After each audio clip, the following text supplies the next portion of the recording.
பிரதமர் நரேந்திர மோடி தலைமையில் டெல்லியில் நடைபெறும் நிதி ஆயோக் ஆட்சி மன்ற கூட்டத்தில் புதுச்சேரி முதல்வர் ரங்கசாமி பங்கேற்கவில்லை என்பது அரசியல் வட்டாரங்களில் கவனத்தை ஈர்த்துள்ளது. மத்திய அரசின் முத்திய கொள்கை ஆலோசனை அமைப்பான நிதி ஆயோக்கின் ஆட்சி மன்ற கூட்டம் பிரதமர் மோடி தலைமையில் நடைபெற்றது. நாட்டின் பல்வேறு மாநிலங்களில் முதல்வர்கள் மற்றும் யூனியன் பிரதேசங்களின் நிர்வாக தலைவர்கள் பங்கேற்று வளர்ச்சி திட்டங்கள், பொருளாதார முன்னேற்றம், மாநிலங்களின் தேவை மற்றும் மத்திய மாநில ஒருங்கிணைப்பு தொடர்பான கருத்துக்களை முன்வைக்க உள்ளனர்.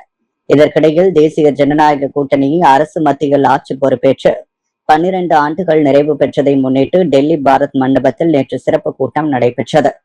இந்திய அரசியல் வரலாற்றில் முன்னாள் பிரதமர் ஜவஹர்லால் நேருவை தொடர்ந்து நீண்ட காலம் பிரதமர் பதவியில் இருப்பவர் என்ற சாதனையை பிரதமர் மோடி படைத்ததையொட்டி இந்த நிகழ்ச்சி நடைபெற்றதாக கூறப்படுகிறது.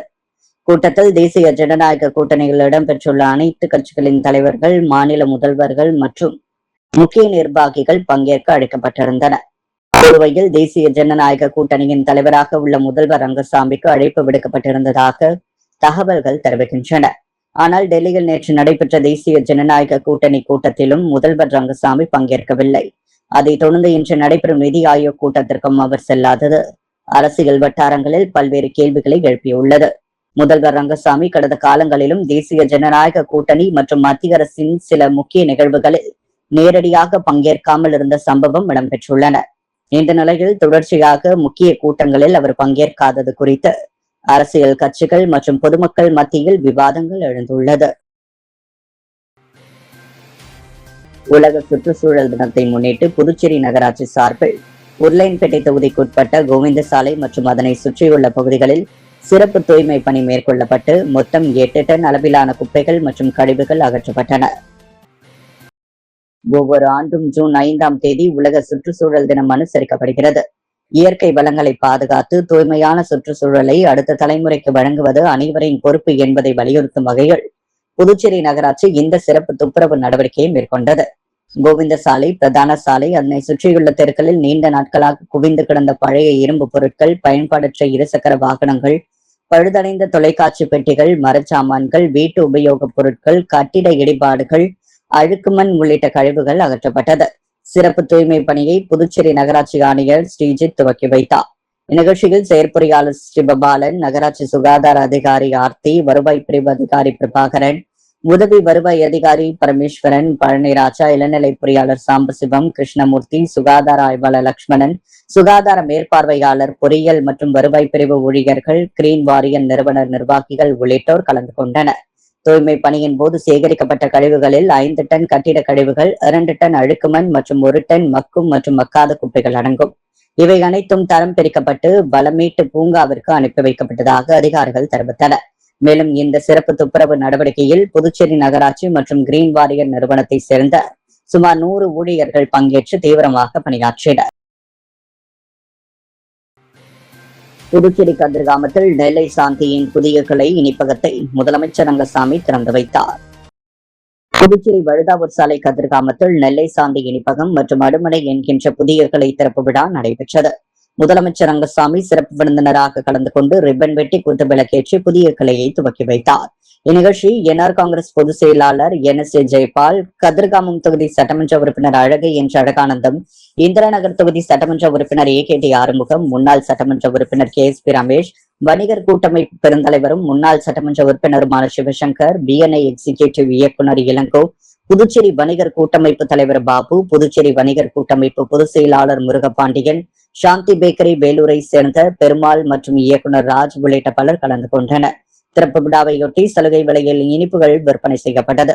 விழாவிற்கு வந்திருந்த சிறப்பு விருந்தினர்களை கடையின் உரிமையாளர்கள் பொன்னாடை போற்றி பூங்கொத்து கொடுத்து வரவேற்றனர். அங்கன்வாடி மையங்களில் பதிவு செய்த முதியவர்களுக்கு புதுச்சேரி அரசு மூலம் பெட்ஷீட் மற்றும் காலணிகளை உருளையன்பேட்டை தொகுதி சட்டமன்ற உறுப்பினர் நேரு வழங்கினார். புதுச்சேரி உருளையன்பேட்டை தொகுதிக்கு உட்பட்ட 60 வயதிற்கு பூர்த்தி அடைந்தவர்களுக்கு அங்கன்வாடி மையங்களில் பதிவு செய்த முக்கியவர்களுக்கு புதுச்சேரி அரசு மூலம் பெட்ஷீட் மற்றும் காலணிகள் வழங்கும் நிகழ்வு உருளையன்பேட்டை தொகுதிக்கு உட்பட்ட அனைத்து அங்கன்வாடி மையங்களிலும் நடைபெற்றது. நிகழ்வில் உருளையன்பேட்டை தொகுதி சட்டமன்ற உறுப்பினரும் நேயம் மக்கள் கழக தலைவருமான நேரையன்று குப்புசாமி கலந்து கொண்டு 60 வயது பூர்த்தியடைந்த முதியவர்களுக்கு பெட்ஷீட் மற்றும் காலணிகளை வழங்கினார். மேலும் நிகழ்வில் உருளையன்பேட்டை தொகுதிக்குட்பட்ட அந்தந்த அங்கன்வாடி மைய ஆசிரியர்களும் உதவியாளர்களும் நேயம் மக்கள் கழக பிரமுகர்களும் பொதுமக்களும் கலந்து கொண்டனர். புதுச்சேரி கடற்கரை சாலையில் பொதுமக்கள் மற்றும் சுற்றுலா பயணிகளுக்கு இடையூறாக மீண்டும் நடைபாதை ஆக்கிரமிப்புகள் அதிகரித்து வருவதால் சம்பந்தப்பட்ட அதிகாரிகள் உடனடியாக நடவடிக்கை எடுக்க வேண்டும் என பொதுமக்கள் வலியுறுத்தினர். புதுச்சேரி கடற்கரை சாலையில் காந்தி சிலை அருகே பிரமனேட் ஹோட்டல் பகுதியில் செயல்பட்டு வந்த நகராட்சிக்கு சொந்தமான ஃபுட் மார்க்கெட் ஸ்மார்ட் சிட்டி திட்டத்தின் கீழ் புதிய வணிக வளாகமாக மாற்றப்பட்டு வருகிறது. இதற்காக அங்கு செயல்பட்டு வந்த கடைகள் அகற்றப்பட்டு வியாபாரிகளுக்கு நேரு சிலை அருகில் உள்ள பான்லே பூத் பகுதிகள் நகராட்சி சார்பில் தற்காலிக இடங்கள் ஒதுக்கப்பட்டன. இந்த இடங்கள் வியாபாரிகள் தற்காலிக செட்கள் அமைத்து வணிகம் செய்து வந்த நிலையில் 1 மாதத்திற்கு மேலாக அங்கு செயல்பட்டு வருகின்றன. எனினும் ஒதுக்கப்பட்ட இடத்தில் வியாபாரம் செய்வதற்கு தேவையான அடிப்படை வசதிகள் போதுமானதாக இல்லை என்றும் வாடிக்கையாளர்கள் வருகை குறைவாக வருவதாகவும் வியாபாரிகள் குற்றம் சாட்டுகின்றனர். இதன் காரணமாக மீண்டும் காந்தி சிலை மற்றும் கடற்கரை சாலை பகுதிகளில் நடைபாதையை ஆக்கிரமித்து தற்காலிக கடைகளை அமைத்து வியாபாரம் செய்ய துவக்கியுள்ளனர். ஏற்கனவே புதிய வணிக வளாக கட்டுமான பணிகளுக்காக நடைபாதையின் ஒரு பகுதியில் மணல், ஜல்லிக்கற்கள் உள்ளிட்ட கட்டுமான பொருட்கள் குவித்து வைக்கப்பட்டுள்ளன. மறுபுறம் வியாபாரிகள் கடைகள் அமைத்துள்ளதால் பொதுமக்கள் மற்றும் சுற்றுலா பயணிகள் நடந்து செல்ல மிகவும் சிரமப்படுகின்றனர். குறிப்பாக மாலை நேரங்களில் கடற்கரைக்கு வரும் சுற்றுலா பயணிகள் மற்றும் குடும்பத்தினருக்கு இந்த ஆக்கிரமிப்புகள் பெரும் இடையூறாக இருப்பதாக கூறப்படுகிறது. நடைபாதை முழுமையாக ஆக்கிரமிக்கப்பட்டுள்ளதால் மக்கள் சாலையில் நடந்து செல்ல வேண்டிய நிலை ஏற்பட்டுள்ளது. இதனால் விபத்து அபாயம் அதிகரித்துள்ளதாக பொதுமக்கள் கவலை தெரிவிக்கின்றனர். இந்த நிலைமை குறித்து பலமுறை புகார்கள் அளிக்கப்பட்டதாக கூறப்படும் நிலையில் நகராட்சி மற்றும் சம்பந்தப்பட்ட துறையினர் இதுவரை உரிய நடவடிக்கை எடுக்கவில்லை என குற்றச்சாட்டு எழுந்துள்ளது. எனவே நடைபாதை ஆக்கிரமிப்புகளை அகற்றி வியாபாரிகளுக்கு ஒதுக்கப்பட்ட இடங்களிலேயே வணிகம் செய்ய நடவடிக்கை எடுக்க வேண்டும். தற்காலிக சந்தை பகுதியில் தேவையான அடிப்படை வசதிகளை ஏற்படுத்தி வியாபாரிகளுக்கும் பொதுமக்களுக்கும் சிரமம் ஏற்படாத வகையில் நகராட்சி செயல்பட வேண்டும் என்று பொதுமக்கள், சமூக ஆர்வலர்கள் வலியுறுத்துகின்றனர்.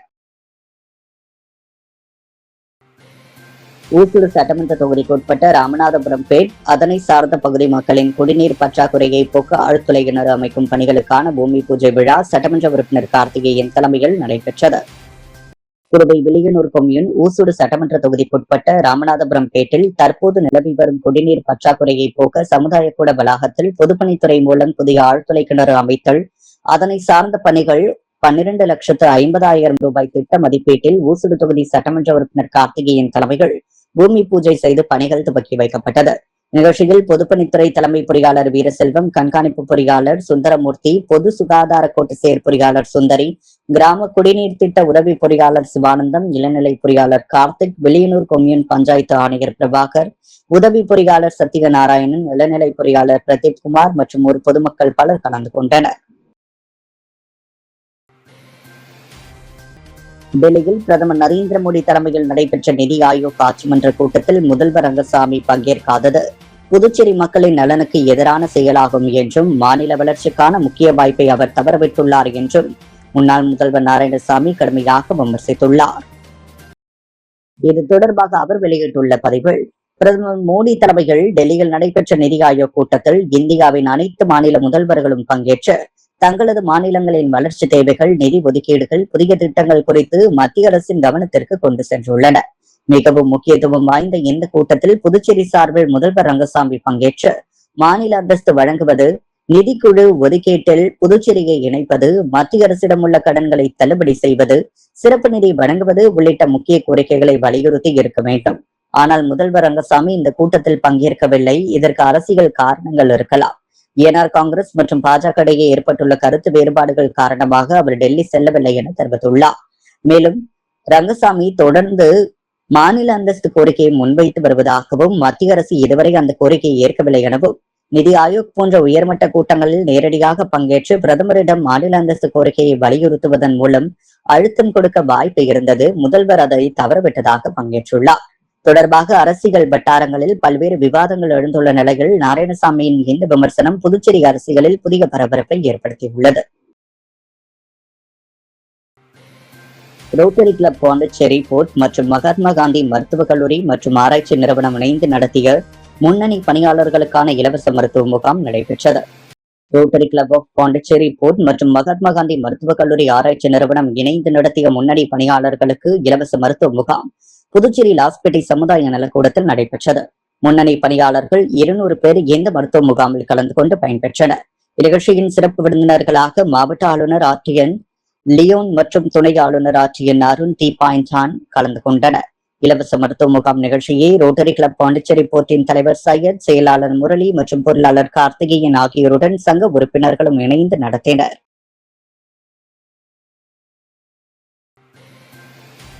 புதுச்சேரி உருளையன்பேட்டை தொகுதிக்குட்பட்ட உப்பனாறு வாய்க்கால் மேம்பாலம் அமைக்கும் பணிகள் ஆளுநர் கைலாஷ்நாதன் உத்தரவின்படி துரிதமாக நடைபெற்று வருகிறதா என்பதை சட்டமன்ற உறுப்பினர் நேரு என்ற குப்புசாமி நேரில் ஆய்வு செய்து அதிகாரிகளுடன் ஆலோசனை மேற்கொண்டார்.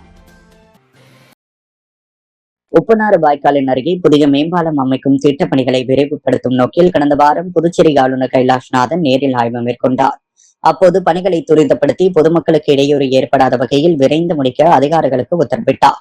ஆளுநரின் உத்தரவுப்படி பணிகள் முறையாகவும் வேகமாகவும் நடைபெற்று வருகிறதா என்பதை ஆய்வு செய்வதற்காக உருளையன்பேட்டை தொகுதி சட்டமன்ற உறுப்பினர் நேரு, பொதுப்பணித்துறை செயலர் முத்தம்மா, தலைமை பொறியாளர் வீரசெல்வம், துறை உயர் அதிகாரிகளுடன் உப்பனார் வாய்க்கால் பகுதியில் நேரில் பார்வையிட்டனர்.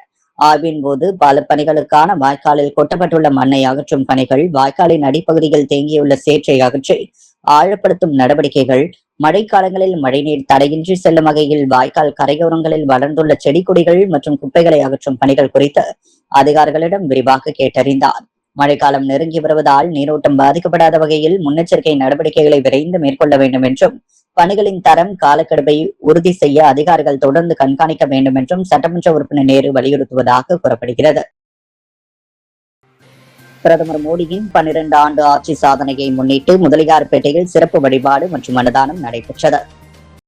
பிரதமர் நரேந்திர மோடி 12 ஆண்டுகள் வெற்றிகரமாக ஆட்சி புரிந்தமைக்காகவும் 4399 நாட்கள் இந்தியாவின் பிரதமராக பதவி வகித்த பெருமையையும் கொண்டாடும் வகையில் புதுவை முதலியார்பேட்டை தொகுதி பாஜக சார்பில் சிறப்பு நிகழ்ச்சி நடைபெற்றது. பாஜக மாநில துணைத் தலைவரும் முன்னாள் சட்டமன்ற உறுப்பினருமான பாஸ்கர் தலைமையில் ஸ்ரீ வன்னிய பெருமாள் கோவிலில் சிறப்பு வழிபாடு நடத்தப்பட்டது. தொடர்ந்து பொதுமக்களுக்கு அன்னதானம் வழங்கப்பட்டது. இந்த நிகழ்ச்சியில் முன்னாள் சட்டமன்ற உறுப்பினர் அசோக் பாபு, பாஜக கட்சி நிர்வாகிகள், தொண்டர்கள் உள்ளிட்ட பலர் கலந்து கொண்டு சிறப்பித்தனர். வில்லியனூர் தொகுதியில் வளர்ச்சிப் பணிகள் குறித்து அரசு அதிகாரிகளுடன் சட்டமன்ற உறுப்பினர் ரவிக்குமார் தீவிர ஆலோசனை மேற்கொண்டார். வில்லியனூர் சட்டமன்ற தொகுதிக்கு உட்பட்ட பகுதியில் அரசு சார்பில் நடைபெற்று வரும் பணிகள் மற்றும் மேற்கொள்ள வேண்டிய புதிய பணிகள் குறித்து சட்டமன்ற உறுப்பினர் ரவிக்குமார் தலைமையில் ஆலோசனை கூட்டம் நடைபெற்றது. இதில் மின்துறை, நெடுஞ்சாலைத்துறை, பொதுப்பணித்துறை, முனிசிபாலிட்டி, நீர்ப்பாசனம் உள்ளிட்ட பல்வேறு அரசு அதிகாரிகளுடன் தொகுதி மேம்பாட்டு பணிகள் குறித்து தொடர்ந்து ஆலோசனை கூட்டம் நடத்தினார். இதில் செயற்பொறியாளர் ஸ்ரீனிவாசன், உதவி பொறியாளர் ஜலீல், அன்சாரி, விஜயன், மதிவாணன், இளநிலை பொறியாளர்கள் முருகன், தினேஷ், ஸ்ரீராம், மதிவாணன், ஜெகன், ஹரிராம் உள்ளிட்ட பல்வேறு அரசு துறை அதிகாரிகளுடன் ஆலோசனை நடத்தினர். இதில் வில்லியனூர் சட்டமன்ற தொகுதிக்குட்பட்ட கொம்பாக்கம், பாப்பஞ்சாவடி, அதனை சுற்றியுள்ள பகுதிகளில் முதற்கட்டமாக தொகுதியில் உள்ள வளர்ச்சி பணிகள், செயல்படுத்த வேண்டிய பணிகள் எவ்வாறு நடைபெற்றுக் கொண்டிருக்கிறது என்பது குறித்து தீவிர ஆலோசனை மேற்கொண்டார். மேலும் புதிய குடியிருப்பு பகுதிகளுக்கு தேவையான மின்மாற்றிகள் அமைத்தல், புதிய நகர்களில் தெரு மின் விளக்குகள் அமைத்தல், உயர் மின்னழுத்த பாதைகளில் ஏற்படும் பழுதுகளை உடனடியாக கண்டறியக்கூடிய வகையில் மின் பாதைகளை மாற்றி அமைக்கும் நடவடிக்கைகளை விரைந்து மேற்கொள்ளுமாறும், தொடர்ந்து தொகுதியில் உள்ள சாலை பணிகள், கழிவுநீர் வாய்க்கால் உள்ளிட்ட பல்வேறு அடிப்படை பிரச்சனைகளையும் விரைந்து முடிக்குமாறும், தற்போது பருவமழை முன்னெச்சரிக்கை நடவடிக்கையாக அனைத்து வாய்க்கால்களையும் தூர்வாரி பொதுமக்கள் சிரமமின்றி வாழ வழிவகை செய்ய வேண்டும் என்றும் அதிகாரிகளிடம் சட்டமன்ற உறுப்பினர் ரவிக்குமார் கேட்டுக் கொண்டார். புதுச்சேரி ஹெரிடேஜ் ரவுண்ட் டேபிள் 167 மற்றும் சத்யா சிறப்பு பள்ளி இணைந்து மாற்றுத்திறனாளி மாணவர்களுக்கு சிறப்பு திரைப்பட திரையில் நிகழ்வினை நடத்தியது. மாற்றுத்திறனாளி மாணவர்களின் திறமைகளை ஊக்குவித்து அவர்களுக்கு மகிழ்ச்சியான ஊக்கமளிக்கும் அனுபவத்தை வழங்கும் நோக்கில் GLMF Pondicherry heritage round table 167 மற்றும் சத்யா சிறப்பு பள்ளி இணைந்து சிறப்பு திரைப்பட திரையிடல் மற்றும் கொண்டாட்ட நிகழ்ச்சியை வியாழக்கிழமை நடத்தியது. புதுச்சேரி பிரவிடன்ஸ் மாலில் உள்ள PVR சினிமாஸ் திரையரங்கில் நடைபெற்ற இந்த நிகழ்ச்சியில் 150க்கும் மேற்பட்ட மாற்றுத்திறனாளி மாணவர்கள் மற்றும் பள்ளி ஊழியர்கள் உற்சாகமாக பங்கேற்றனர். மாணவர்களின் சமூக பங்கேற்பை அதிகரிப்பதோடு அவர்களுக்கு புதிய அனுபவங்களை வழங்கும் நோக்கில் இந்த நிகழ்ச்சிக்கு ஏற்பாடு செய்யப்பட்டிருந்தது. நிகழ்ச்சியின் துவக்கமாக மாணவர்களுக்காக 30 நிமிடங்கள் கொண்ட தலைமை பண்பு மற்றும் ஆளுமை திறன் மேம்பாட்டு அமர்வு நடத்தப்பட்டது. மாணவர்களின் தன்னம்பிக்கை, தொடர்பு திறன், தலைமை பண்புகளை வளர்க்கும் வகையிலான பல்வேறு செயல்பாடுகள் இடம்பெற்றன. மேலும் இந்த அமர்வு மாணவர்களிடையே பெரும் வரவேற்பை பெற்றதுடன் அவர்களுக்கு புதிய உற்சாகத்தையும் ஊக்கத்தையும் அளித்தது. அதைத் தொடர்ந்து மாணவர்களுக்காக He Man and the Masters of the Universe திரைப்படம் சிறப்பாக திரையிடப்பட்டது. திரைப்படத்தை மாணவர்கள் ஆர்வத்துடனும் மகிழ்ச்சியுடனும் கண்டு ரசித்தனர். திரையரங்கில் நிலவிய உற்சாகமான சூழல் மாணவர்களுக்கு மறக்க முடியாத அனுபவமாக அமைந்தது. மேலும் நிகழ்ச்சியில் பாண்டிச்சேரி ஹெரிடேஜ் ரவுண்ட் டேபிள் 167 அமைப்பின் தலைவர் மோதிகுமார், செய்தி தொடர்பாளர் கெவின், பொருளாளர் ஜெயந்தார் உள்ளிட்ட நிர்வாகிகள் கலந்து கொண்டு மாணவர்களை உற்சாகப்படுத்தினர். மாற்றுத்திறனாளி மாணவர்களின் சமூக ஒருங்கிணைப்பு, தன்னம்பிக்கை வளர்ச்சி, மகிழ்ச்சியான சூழலை உருவாக்கும் வகையில் இதுபோன்ற நிகழ்ச்சிகள் தொடர்ந்து நடத்தப்பட வேண்டும் என்று பெற்றோர்கள், கல்வியாளர்கள் கருத்து தெரிவித்தனர்.